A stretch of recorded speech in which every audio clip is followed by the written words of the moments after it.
News tag Kannada, ನಿಖರ, ನಿರ್ಭೀತ, ನಿರಂತರ. ನಟ ದರ್ಶನ್ಗೆ ಬಿಗ್ ಶಾಕ್, ಜಾಮೀನು ರದ್ದುಪಡಿಸಿದ ಸುಪ್ರೀಂ ಕೋರ್ಟ್. ಮತ್ತೆ ಜೈಲು ಸೇರಲಿರುವ ಪ್ರೇಮ ಪಕ್ಷಿಗಳು ಈಗಾಗಲೇ ಪೊಲೀಸರ ವಶಕ್ಕೆ ದಾಸ. ಹೌದು, ಚಿತ್ರದುರ್ಗದ ರೇಣುಕಾಸ್ವಾಮಿ ಕೊಲೆ ಪ್ರಕರಣದಲ್ಲಿ ಜೈಲು ಸೇರಿದ್ದ ಡಿ ಬಾಸ್ ಹಾಗೂ ಪವಿತ್ರ ಗೌಡ ಮತ್ತವರ ತಂಡದ ಸದಸ್ಯರು ರಾಜ್ಯ ಉಚ್ಚ ನ್ಯಾಯಾಲಯದಿಂದ ಜಾಮೀನು ಪಡೆದು ಆರಾಮಾಗಿ ಓಡಾಡ್ತಾ ಇದ್ರು. ಅವರ ಜಾಮೀನು ವಿಚಾರಣೆ ಕೈಗೆತ್ತಿಕೊಂಡ ಸುಪ್ರೀಂ ಕೋರ್ಟ್ ಸುದೀರ್ಘ ವಿಚಾರಣೆ ನಡೆಸಿ ಜಾಮೀನು ರದ್ದುಪಡಿಸಿ ಆದೇಶ ಹೊರಡಿಸಿದೆ. ನ್ಯಾಯಮೂರ್ತಿ ಜೆ.ಬಿ. ಪಾರ್ದಿವಾಲಾ ಮತ್ತು ನ್ಯಾಯಮೂರ್ತಿ ಆರ್. ಮಹದೇವನ್ ಅವರ ದ್ವಿಸದಸ್ಯ ಪೀಠವು ಆದೇಶ ಹೊರಡಿಸಿದ್ದು, ಹೈಕೋರ್ಟ್ ನೀಡಿದ ತೀರ್ಪು ವಿವಿಧ ದೋಷಗಳಿಂದ ಕೂಡಿದೆ.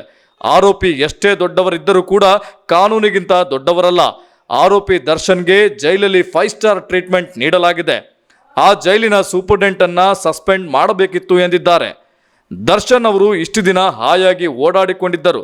ಆದರೆ ಇದೀಗ ಅವರಿಗೆ ಸಂಕಷ್ಟ ಎದುರಾಗಿದ್ದು ಪೊಲೀಸರ ಅತಿಥಿಯಾಗಿ ಜೈಲು ಸೇರಿದ್ದಾರೆ. ಜಾಮೀನು ಪಡೆಯುವ ಮುನ್ನ ಬಳ್ಳಾರಿ ಜೈಲಿನ ಕೈದಿಯಾಗಿದ್ದ ದರ್ಶನ್ ಮತ್ತೆ ಬಳ್ಳಾರಿಗೆ ಬರಲಿದ್ದಾರೆ ಎಂಬ ಸುದ್ದಿ ಹರಡುತ್ತಿದ್ದು, ಈಗಾಗಲೇ ಬಳ್ಳಾರಿ ಜೈಲಿನ ಬಳಿ ಪೂರ್ವ ಸಿದ್ಧತೆಗಳು ನಡೆದಿವೆ. ಹಾಗಾದ್ರೆ ಜೈಲು ಹಕ್ಕಿ ದರ್ಶನ್ ಬಳ್ಳಾರಿ ಜೈಲಿಗೆ ಬರಲಿದ್ದಾರಾ ಎಂದು ಕಾದು ನೋಡಬೇಕಾಗಿದೆ.